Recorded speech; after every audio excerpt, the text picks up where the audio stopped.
جناحك لمن اتبعك من المؤمنين. صدق الله العلي العظيم.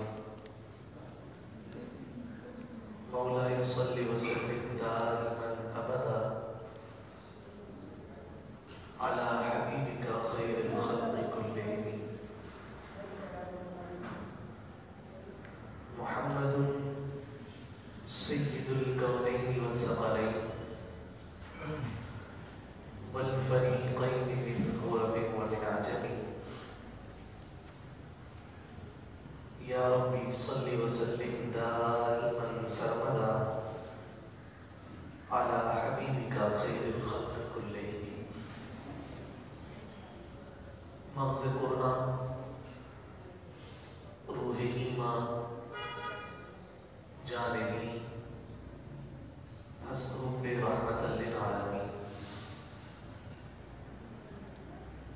ما مدحت محمدا بمقالتي ولكن مدحت مقالتي بمحمد.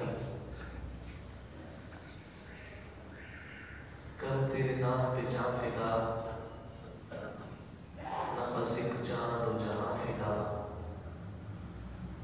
دو جہاں سے بھی نہیں جی بھرا، کروں کیا کروں جہاں نہیں. معزز المحترم لائق صد احترام سب تقریر سامعین گرامی قدر، اللہ رب العزت کی توفیق و عنایت نبی رحمت صلی اللہ علیہ وآلہ وسلم کے نالین پاک کے تصدق میں جمعۃ المبارک کے بابرکت اور مقدس دن میں ہم سب کو حاضری کا موقع میسر ہو رہا ہے. رب ذوالجلال آج کے بابرکت دن کی برکات ہم سب کا مقدر فرمائے. گزشتہ چند جمعۃ المبارک سے ہم اخلاقی اقدار میں مختلف پہلوؤں کو لے کر گفتگو کر رہے تھے،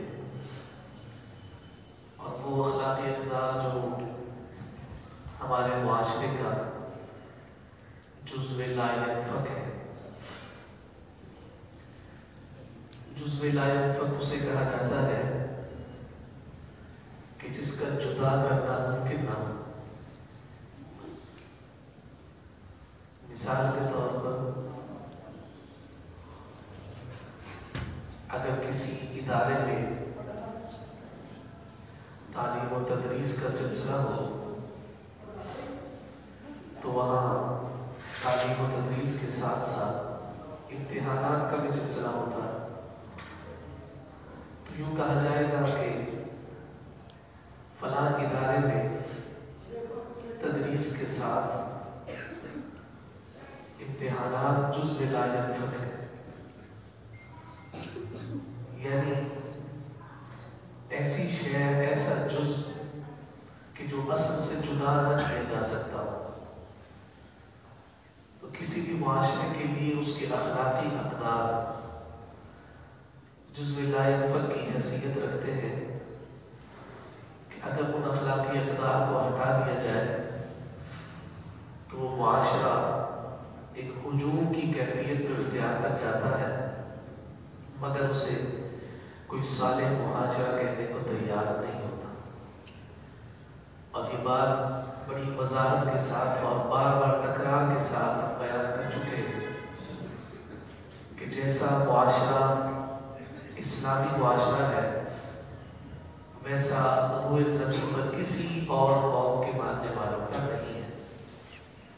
اس پر ہم سیر حاصل گفتگو کر چکے ہیں. پھر گزشتہ چند جمعۃ المبارک میں ہم نے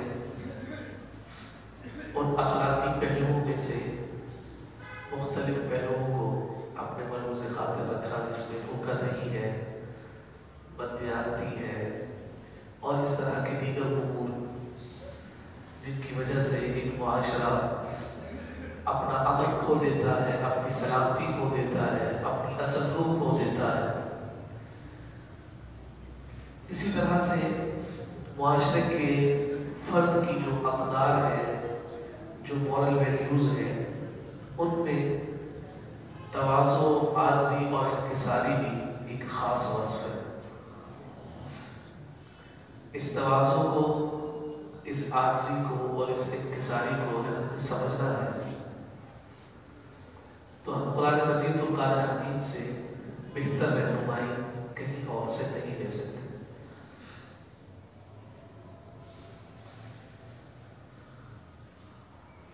اس کائنات کی ابتدا ہے، انسانیت کی تخلیق کا آغاز ہے، اور جناب آدم علیہ السلام کو اللہ رب العزت نے تخلیق فرمایا۔ تخلیق کرنے کے بعد قرآن نے کہا علم آدم الاسماء کلھا، کہ ہم نے آدم علیہ السلام کو تمام چیزوں کے اسماء یعنی نام سکھا دیے۔ پھر اس کے بعد اللہ رب العزت نے فرشتوں کو حکم دیا اسجدوا لآدم، یہ تم نے اب فضیلت میں پڑھ گیا ہے۔ کائنات میں موجود جملہ اسماء کا علم تمہیں نہیں حاصل تھا، ہم نے آدم کو عطا کیا ہے، فضیلت اس کی بڑھ گئی۔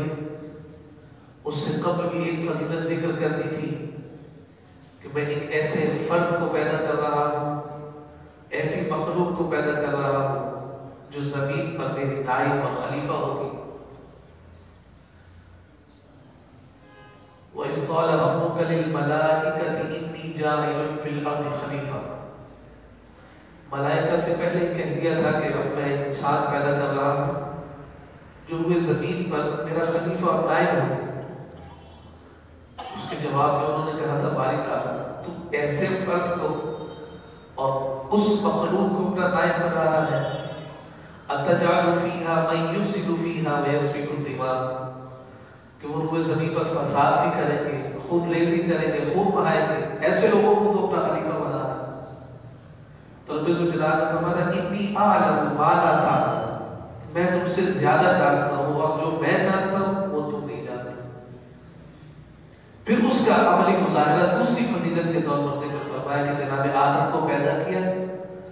حضرت آدم کو پیدا کرنے کے بعد انہیں جملہ چیزوں کے اسماء سکھائے گئے، علم آدم الاسماء کلھا، اور پھر اس کے بعد کہا اسجدوا لآدم، اب میرے آدم کو سجدہ کرو۔ اللہ رب العزت کا جہاں یہ ایک حکم تھا، وہی ساتھ ساتھ ان ملائکہ، ان فرشتوں اور ان جنات کی جملہ صفوں میں ایسے لوگوں کو بھی تلاش کرنا تھا کہ جو حقیقتاً اس انسان کی عظمت کے قائل بھی ہو چکے۔ جب کہا گیا کہ اسجدوا لآدم، آدم کو سجدہ کرو، تو جواب میں تمام نے سجدہ کیا، فسجدوا، سب نے سجدہ کیا، الا ابلیس، سوائے ابلیس کے۔ جب ابلیس نے سجدہ نہیں کیا ہے، سارے فرشتوں نے سجدہ کر لیا، ابلیس نے سجدہ نہ کیا، تو دریافت کیا گیا، پوچھا گیا کہ سب نے میری بات مانی ہے، تم نے سجدہ کیوں نہیں کیا؟ تو اس نے جو جواب میں جو بات ذکر کی تھی وہ اس تواضع اور انکساری کی ضد یعنی کبر اور تکبر اور غرور کی بنیاد پر کی تھی۔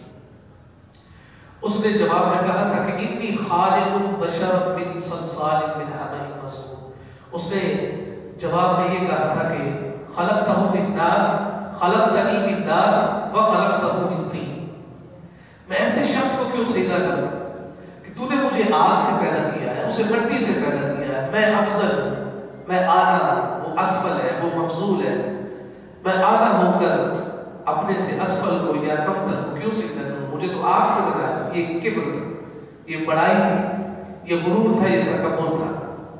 اور اس بڑائی، اس کبر اور اس تکبر کا نتیجہ کیا ہوا؟ اللہ رب العزت نے رہتی دنیا تک کے لیے اسے راندہ درگاہ کیا، اور اس کا نتیجہ اور سبب ساری دنیا والوں کو عطا کر دیا کہ کبر، بڑائی اور عظمت اور شان ایک ہی ذات کے لیے ہے جو ذات باری تعالیٰ ہے۔ پھر اس کے بعد بڑائی جسے وہ چاہتا ہے عطا کرتا ہے، اور کائنات میں اسے عظمت اور شان ملتی ہے۔ اور اگر کوئی اپنے سے تکبر، غرور اور بڑائی کا مظاہرہ کرنا چاہتا ہے تو اللہ رب العزت پھر اسے شیطان اور ابلیس کی صف میں داخل فرماتا ہے۔ تو انسانیت کو اللہ رب العزت نے جب پیدا فرمایا تو پیدا کرتے ہی یہ عجز اور کبر کے درمیان یہ تعلق قائم ہو چکا تھا۔ عجز کو رب الجلال نے پسند فرمایا، اسے فرشتوں کی صفت قرار دیا گیا کہ فرشتوں نے اس صفت کو اختیار کر کے اللہ رب العزت کی بارگاہ میں سر جھکایا۔ اور جناب جب ابلیس نے، شیطان نے سجدہ نہیں کیا تو جو کبر ہے اور اس کبر پر جو ناز ہے وہ شیطان کے ساتھ جوڑا گیا، اس لیے فرمایا کہ وہ زمین پر کسی کو روا نہیں ہے کہ وہ بڑائی کا مظاہرہ کرتے ہوئے دوسروں کو اپنے سے کم تر تصور کرے۔ اور پھر اس کے بعد معاملہ آگے بڑھتے بڑھتے بڑھتے بڑھتے جب یہاں تک ہم پہنچتے ہیں تو ہم دیکھتے ہیں کہ وہ زمین پر بہت سارے ایسے واقعات رونما ہوئے کہ جن میں براہ راست اس کبر اور عجز کا واسطہ اور تعلق رہا۔ فرعون کے مقابلے میں جناب موسیٰ، نمرود ان کے مقابلے میں جناب ابراہیم، اور اس طرح کے دیگر بڑے بڑے جو سورما اور اپنے آپ کو اس دنیا کا بادشاہ تصور کرنے والے لوگ ہیں، انہیں دیکھا جائے تو اللہ رب العزت نے ان کی بڑائی کو، ان کے کبر کو کس طرح سفید ہستی سے مٹایا ہے کہ آج ان کا نام بھی کوئی لینے والا نہیں۔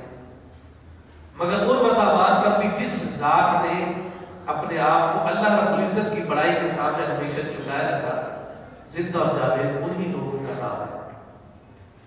اب یہ تبدیلی بات اتنی ہو گئی، ذہن میں یہ سوال ضرور پیدا ہوتا ہے، حقیقتاً یہ تواضع ہے کیا؟ یہ عاجزی ہے کیا؟ یہ انکساری ہے کیا جو انسانیت کی ابتدا سے چلی آ رہی ہے، انسانیت کا مقصود و مطلوب قرار دیا جا رہا ہے؟ اسے سمجھا کیسے جائے؟ اس کی کوئی تعریف تو ہوگی، اس کی کوئی ڈیفینیشن ہوگی جس کی وضاحت اور صراحت کے ساتھ ہم سمجھ سکیں کہ آیا یہ تواضع اور یہ عاجزی اور انکساری ہماری ذات میں موجود ہے یا ہم اس کی ضد کی جانب پروان چل رہے ہیں اور کبر اور تکبر کی بنیاد پر ہم لوگوں کے سامنے اپنے آپ کو نمایاں کرتے ہیں۔ اگر اس کی تعریف کی ہم بات کرتے ہیں تو علماء نے مختلف انداز میں اس کی تعریفات ذکر کی۔ پہلی تعریف یہ ہے کہ انسان اعلیٰ ہو کر بھی ادنا لوگوں سے گھل مل کر رہے۔ اللہ کسی کو مقام دے، کسی کو منصب دے، کسی کو مرتبہ دے، اور اس مقام، منصب اور مرتبے کو اللہ رب العزت کی عطا تصور کرتے ہوئے دنیا والوں سے کٹ نہ جائے، دنیا والوں سے جدا نہ ہو جائے، دنیا والوں سے الگ نہ ہو جائے، بلکہ اس اعلیٰ مرتبے پر ہونے کے باوجود جو ادنا لوگ ہیں ان کے ساتھ گھل مل کر رہے، ان سے دوری اختیار نہ کرے۔ تواضع عاجزی یہ ہے۔ پھر دوسری تعریف فرمائی کہ صاحب فضیلت ہونے کے باوجود، یعنی مقام حاصل ہے، مرتبہ حاصل ہے، ایک فضیلت حاصل ہے، صاحب فضیلت ہونے کے باوجود نہ خود لوگوں کو دور کرے، نہ لوگوں کو خود سے دور ہونے دے۔ اگر آپ کو کوئی مقام، کوئی منصب حاصل ہوا ہے تو اس کا نتیجہ یہ نہیں کہ اب آپ کے دروازے پر پہرے دار کھڑے ہوں گے، آپ سے وہی مل سکے گا کہ جس کا کوئی آپ کے مقابل کوئی مقام اور منصب ہوگا، یا جس سے آپ کو کوئی مطلب اور معنی ہوگا وہی مل سکے گا۔ باقی دنیا اور باقی لوگ آپ سے کٹ جائے، الگ ہو جائے، جدا ہو جائے۔ فرمایا کہ یہ تکبر کی علامت ہے، یہ کبر کی علامت ہے، یہ غرور کی علامت ہے، رب ذوالجلال کو پسند نہیں۔ تواضع یہ ہے کہ صاحب فضیلت ہونے کے باوجود وہ شخص نہ لوگوں سے دور ہو اور نہ لوگ اس سے دور ہو۔ اگر لوگوں کو اس تک رسائی حاصل کرنی ہے تو وہ لوگوں کی رسائی میں ہو، اگر اسے لوگوں تک جانا ہے تو کوئی درمیان میں شہر والے نہیں ہونے چاہیے۔ امام غزالی نے ایک الگ رنگ اختیار کیا۔ امام غزالی چونکہ تصوف کے امام ہیں اور تصوف ہمیشہ باطن کی خصوصیات کو ڈسکس کرتا ہے، جب امام غزالی ایک انسان کو پرکھتے ہیں اور اس انسان کے خصائص کو ڈسکس کرتے ہیں تو وہ اپنی اسی تصوف کی دنیا میں رہتے ہوئے انسان کے اسی خصلتوں کو اپنے انداز میں ذکر کرتے ہیں اور ان انسان کو اندر سے ابھارتے ہوئے محاسبے کی جانب پیغام دیتے ہیں۔ اس وجہ سے آپ اس طرح کے جملہ جو امور ہیں، تواضع، عاجزی، انکساری، صبر، عدل، صلہ رحمی، حسن سلوک اور دیگر جو ہمارے باطن کی جو خصلتیں اور عادات ہیں، امام غزالی اس کی جو ڈیفینیشن کرتے ہیں یا اس کی ایلیبریشن ایک اپنے انداز میں صوفیانہ رنگ میں کرتے ہیں۔ اب یہاں پر امام غزالی فرماتے ہیں کہ جب پوچھا گیا کہ تواضع کیا ہے تو انہوں نے کہا کہ تواضع اور عاجزی یہ ہے کہ دوسرے کا ایک عیب دیکھ کر اسے اپنے 10 عیب یاد آ جائے، یہ تواضع۔ یعنی انسان کی کیفیت یہ ہو کہ وہ اپنے آپ کو بڑے سے بڑے منصب پر فائز رکھنے کے باوجود اپنے آپ کو اتنا کمتر اور حقیر سمجھے کہ اگر کسی کو برا دیکھے تو اس برے کو دیکھنے کے بعد بھی اپنے آپ کو اس سے بڑھ کر 10 مرتبہ برا سمجھے۔ کہا کہ اس کا نتیجہ اور سبب یہ نکلے گا کہ وہ ہمیشہ اللہ رب العزت کی بارگاہ میں سر کو سجود رہنے والا۔ یہی سبب ہے کہ آقا کائنات صلی اللہ علیہ وسلم نے بڑا خوبصورت فلسفیانہ انداز صبر اور شکر کے حوالے سے جب ذکر فرمایا تھا، اس کا تعلق اس تواضع کے ساتھ جوڑا کہ تواضع پیدا کیسے ہو۔ تو آقا کائنات صلی اللہ علیہ وآلہ وسلم نے کوئی فساد کی جڑ کو معاشرے سے نکالنے کے لیے یہ حکم ارشاد فرمایا۔ نبی رحمت صلی اللہ علیہ وسلم نے ارشاد فرمایا کہ دنیا کے معاملے میں اپنے سے کم تر کو دیکھو اور دین کے معاملے میں اپنے سے برتر کو دیکھو۔ اگر دنیا کے معاملے میں اپنے سے کم تر کو دیکھو گے تو ہمیشہ شکر ادا کرتے رہو کہ باری تعالیٰ تو نے مجھے اتنا تو دیا ہے جو اس کے پاس بھی نہیں۔ کبھی بھی اس کی زبان پر شکوہ نہیں آئے گا، اس کی زبان پر ناشکری نہیں آئے گی، کبھی بھی وہ اللہ رب العزت کی بارگاہ سے مایوس نہیں ہوگا جب تک وہ دنیا کے آرام اور آسائش میں اپنے سے کم تر کو دیکھتا رہے گا۔ وہ ہر ایک سے اپنے آپ کو اچھا تصور کرتا رہے گا، اور دین کے معاملے میں فرمایا کہ ہر ایک کو اپنے سے برتر تصور۔ اگر ہم 5 وقت نماز ادا کرتے ہیں تو جب سامنے والے کو دیکھیں تو جناب وہ 5 فرض کے ساتھ تہجد بھی ادا کرتا ہے،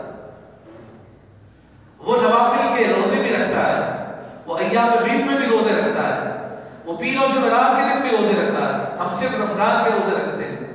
تو کہا کہ یہ جب دین کے معاملے میں بات آئے تو ایسوں کو نہ دیکھو کہ جو نماز بھی نہیں پڑھتے، ایسوں کو نہ دیکھو جو زکات کی ادا نہیں کرتے، بلکہ ایسوں کو دیکھو جو آپ سے بڑھ کر عبادت کرتے ہیں۔ اس کا نتیجہ یہ نکلے گا کہ اس عبادت کرنے والے تک پہنچنے کا شوق اور اشتیاق پیدا ہو، آپ کے عمل میں اضافہ ہوتا چلا جائے گا، اس میں برکت ہوتی چلی جائے گا۔ اس کا نتیجہ اور اس کا ثمر یہ نکلے گا کہ اعمال کے اعتبار سے انسان مضبوط سے مضبوط تر ہوتا چلا جائے گا، اور جب دین دنیا کے معاملے میں کم تر کو دیکھتا چلا جائے گا تو صبر اور شکر کے ذریعے سے رب ذوالجلال اسے دنیا سے ہمیشہ کے لیے، دنیا کی محبت سے اسے آزاد رکھے گا اور ہمیشہ اپنی بارگاہ میں صابر اور شاکر کے طور پر جانتا رہے گا۔ تو یہ حضور علیہ السلام نے گویا ایک ایسا خوبصورت نقطہ ہماری مزاج اور ہماری نفسیات کے اعتبار سے ذکر فرمایا۔ تو امام غزالی نے اسی جانب ذکر کیا ہے کہ لوگوں کا ایک عیب دیکھے تو اسے اپنے 10 عیب یاد آ جائے اور وہ لوگوں پر ہاتھ اٹھانے یا لوگوں کی جانب تان و تشنیع کرنے اور لوگوں پر اعتراض کرنے سے اپنے آپ کو روکے رکھے۔ اب یہ جو تینوں تعریفات میرے آپ کے سامنے ذکر ہیں، ابھی تینوں تعریفات کو لے کر ہم بارگاہ مصطفیٰ کریم صلی اللہ علیہ وسلم کی بارگاہ میں جاتے ہیں۔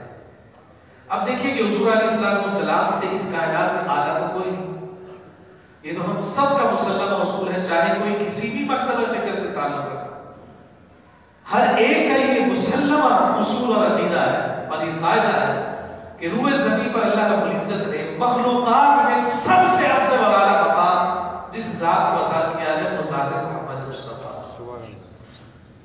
حضور سے فضیلت میں تو کوئی بڑا نہیں، برتری مخلوقات میں حضور سے بڑھ کر کسی اور کی نہیں، اور آقا کائنات صلی اللہ علیہ وسلم کو جو اللہ رب العزت نے جو مقام اور شرف عطا فرمایا تو افضل ہونے کے باوجود، صاحب فضیلت ہونے کے باوجود نہ خود لوگوں سے دور، لوگوں کو اپنے سے دور کرے، نہ انہیں اپنے آپ سے دور ہونے دے۔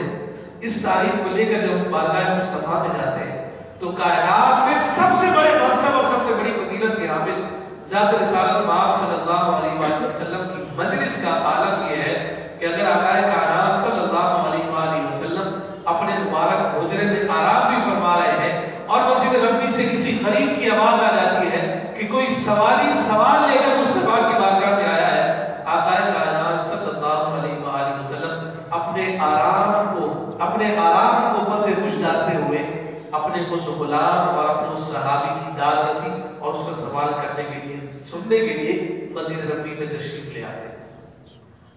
وہ عورت کہ جس کا ذہن عقلی بھی درست نہ تھا، جس کا واقعہ آپ نے سب نے سن رکھا ہے، مدینہ کی گلیوں میں گھوما پھرا کرتی تھی، لوگ اسے دیوانہ اور پاگل کہا کرتے تھے، توازن عقلی بھی ٹھیک نہیں ہے، ذہنی توازن اس کا درست نہیں ہے اور لوگ اسے پاگل کہتے ہیں، کوئی اس کی بات نہیں سنتا۔ حضور صحابہ کو قرآن سکھا رہے ہیں، حضور صحابہ کو دین کی باتیں سکھا رہے ہیں اور وہ مسجد نبوی کے دروازے پر کھڑے ہو کر حضور کو اشارہ کر رہے ہیں اور آقا کائنات صلی اللہ علیہ وسلم کو اپنی جانب بلا رہی ہے۔ نبی رحمت صلی اللہ علیہ وسلم نے دین کی اس تعلیم کو وہی موقوف کیا ہے اور آقا کائنات اٹھ کر مسجد نبوی کے دروازے پر اس کی بات سننے کے لیے تشریف لے۔ اب آگے دیکھیں کہ جب اس کے پاس پہنچے ہیں تو اس سے کہا کہ کہو کیا کہنا ہے، تو اس نے کہا یہاں نہیں کہنا، ذرا دور جا کر اکیلے میں کہنا۔ حضور ساتھ چل دیے، جب ساتھ چلے تو تپتی دھوپ میں ایک بغیر سائے دار جگہ پر جا کر وہ کھڑی ہو گئی۔ حضور علیہ السلام کا نفیس بدن ہے اور کار نبوت اور کار انبیاء کا عظیم بوجھ حضور کے مبارک کندھوں پر ہے۔ صحابہ حضور سے فرامین قرآن سننے کے لیے انتظار میں بیٹھے ہیں، منتظر بیٹھے ہیں کہ کب حضور واپس تشریف لائیں اور بات آگے بڑھے۔ اس ساری مصروفیات اور ضروریات حضور کے ساتھ ہیں اور وہ ایک پاگل سی عورت اور ظاہری توازن درست نہ رکھنے والی عورت تپتی دھوپ میں، عرب کی دھوپ میں مصطفیٰ کو لے کر کھڑی ہے، اپنی بے ضرورت باتیں کیے چلے جا رہی ہیں۔ ایک بات ختم کرتی ہے، دوسری سنانا شروع ہو جاتی ہے، دوسری ختم کرتی ہے، تیسری شروع ہو جاتی ہے اور حضور علیہ السلام بڑے اہتمام سے اس کی بات سنتے ہیں، مسکراتے ہیں، سر ہلا کر اس کی بات کا جواب دیتے ہیں۔ صحابہ ادھر پریشان ہیں۔ جناب عمر فاروق رضی اللہ تعالیٰ عنہ نے جب حضور واپس تشریف لائے تو کہا یا رسول اللہ اس کی تو مدینہ میں کوئی بات نہیں سنتا اور آپ نے اتنا وقت اس کے ساتھ تپتی دھوپ میں کھڑے ہو کر گزارا ہے۔ آقا کائنات صلی اللہ علیہ وسلم نے ارشاد فرمایا کہ جس کی کوئی نہیں سنتا کیا محمد مصطفیٰ اس کی نہ سنے؟ سبحان اللہ۔ تو حضور علیہ السلام کی تواضع، حضور کی انکساری اور حضور کی عاجزی کا تو حالت یہ ہے کہ آقا کائنات صلی اللہ علیہ وسلم نہ خود کو اپنے آپ سے جدا کرتے ہیں اور نہ ہی دنیا والوں کو اپنے آپ سے الگ کرتے ہیں، بلکہ یہ سلسلہ اور تعلق اتنا مضبوط اور اتنا استوار ہے کہ آقا کائنات صلی اللہ علیہ وآلہ وسلم اپنے غلام اور اپنی رعایت کے ہر فرد کے دل کی ہر کیفیت سے آگاہی رکھتے ہوئے انہیں اپنی رحمت اور شفقت کے دائرہ انحصار میں ہمیشہ رکھتے ہیں۔ پھر نبی رحمت صلی اللہ علیہ وآلہ وسلم سے تعلیم اور تعلق کے اس سلسلے کو قائم کرنے والے صحابہ کرام رضوان اللہ تعالی علیہم اجمعین، جنہوں نے حقیقی باتوں میں حضور نبی رحمت صلی اللہ علیہ وآلہ وسلم سے اس بارے میں تعلیم حاصل کی، حضور نے اسی بات کا انہیں پیغام عطا فرمایا کہ تمہیں جتنا مقام، جتنا منصب مل جائے، اس مقام اور منصب کے ملنے کے باوجود تم اللہ کی ایک حقیر سے بندے بن کر رہنا۔ اب دیکھیے کہ وہ جو دوسری تعلیم جس کی جانب امام غزالی نے اشارہ کیا ہے کہ کسی کا ایک عیب دیکھ کر اپنے 10 عیب یاد آ جائے، اور حضور علیہ السلام کی ذات کو دیکھیں کہ جسے اللہ رب العزت نے اس ذات کو ہر عیب سے پاک پیدا کرتا ہے، گناہ کا تصور اور خیال بھی اس ذات کی جانب نہیں ہو سکتا۔ اور بعض اگر کوئی یہ کہے کہ حضور علیہ السلام نے فلاں گناہ کیا یا حضور سے فلاں خطا ہوئی تو وہ دار اسلام سے خارج قرار دیا جاتا ہے۔ وہ بے عیب ذات جس سے گناہ کا تصور اور خیال ہی پیدا نہیں ہوتا۔ امت کو کیا پیغام دیا؟ امت کو پیغام دیا یا ایھا الناس، اے لوگوں توبوا الی اللہ، اللہ کی بارگاہ میں توبہ کیا کرو، واستغفروا، اور رب ذوالجلال کی بارگاہ میں استغفار بھی کیا کرو۔ صرف حضور نے نصیحت نہیں فرمائی بلکہ یہ قاعدہ اور یہ اصول عطا کر دیا کہ تم جتنے بھی منصب پر پہنچ جاؤ لیکن ہمیشہ لوگوں کے لیے مثالی رہنا۔ فرمایا فإنی أتوب فی اليوم 100 مرہ، تمہیں جو میں نصیحت کر رہا ہوں کہ رب کی بارگاہ میں توبہ استغفار کیا کرو، میں محمد مصطفیٰ کے جسے معصوم عن الخطا پیدا کیا گیا، جو امام الانبیاء ہے، جو تاجدار کائنات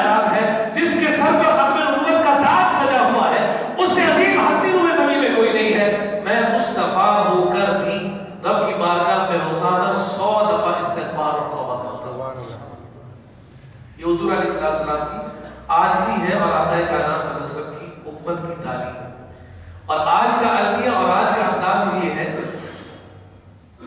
حضور علیہ السلام نے بہت آگے کی بات ارشاد فرمائی ہے.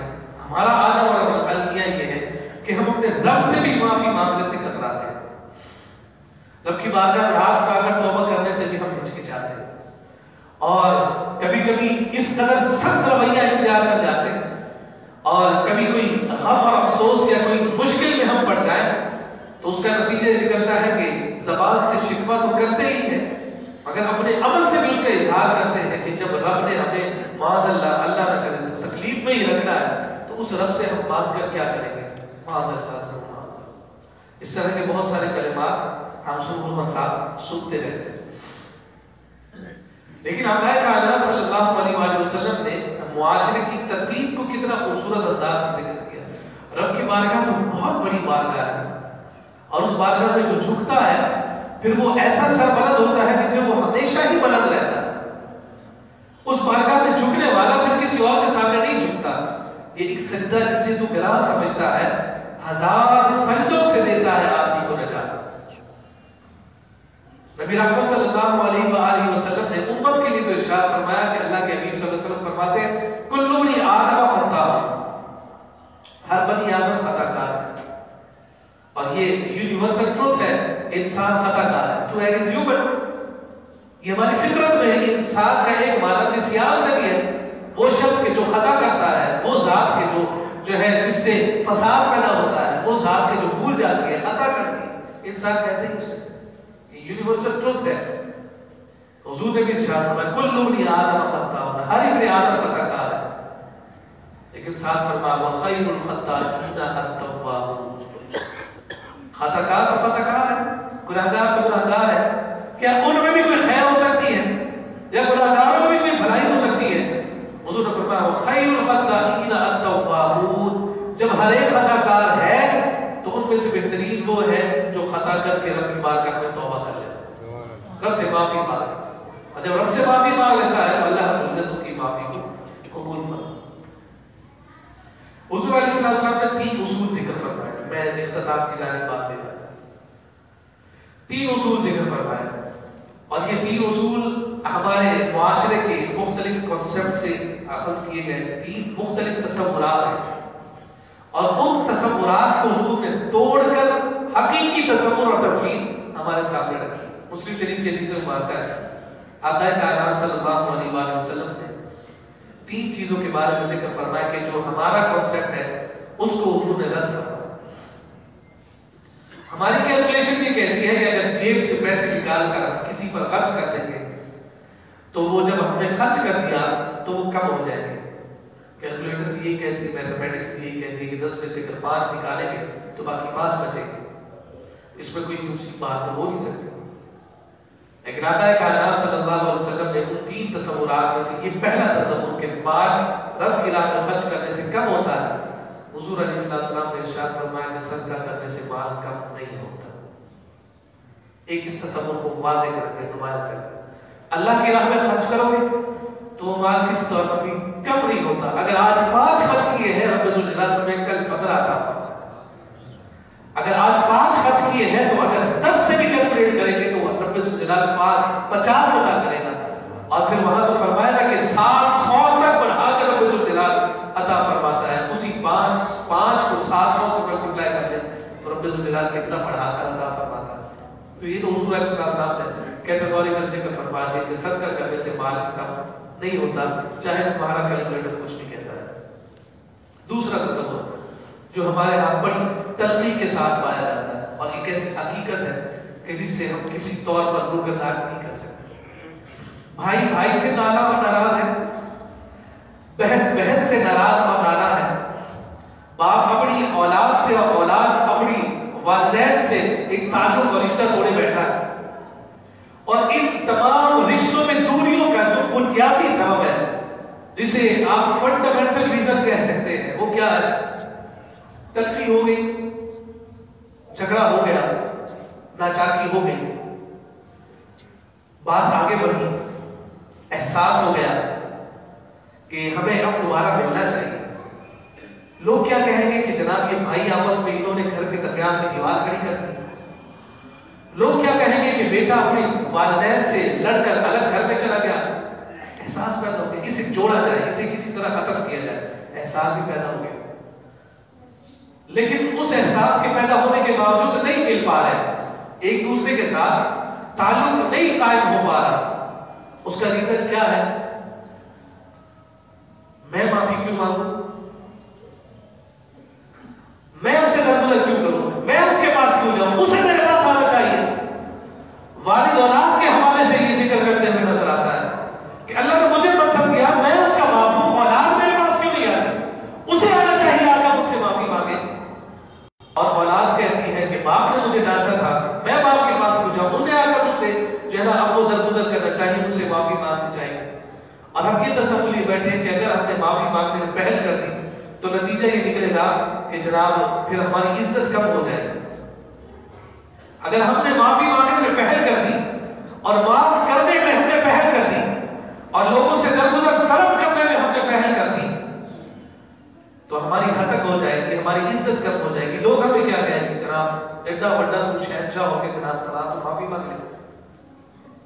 یہ تصور موجود ہے ہمارے, لیکن حضور علیہ السلام نے اس کا توڑ کیسے فرمایا؟